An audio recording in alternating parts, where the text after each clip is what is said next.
รสรุปเลยใครสรุปเลย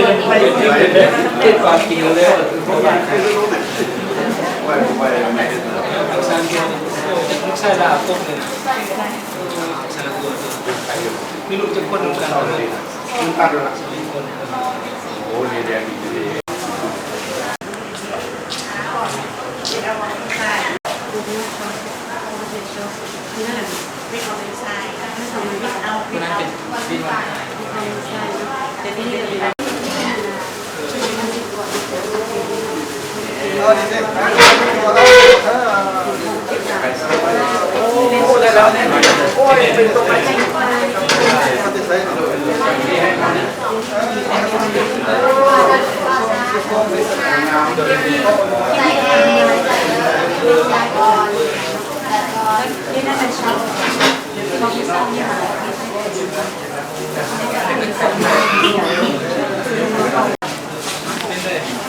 ใส่ตีนลูกชาย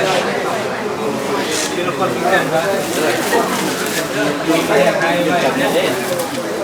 ะไปกินนอนกลางหมู่ที่บอกกลางหมู่ไม่ได้ไปกินน้ำกินยังตุ่มเลยนะ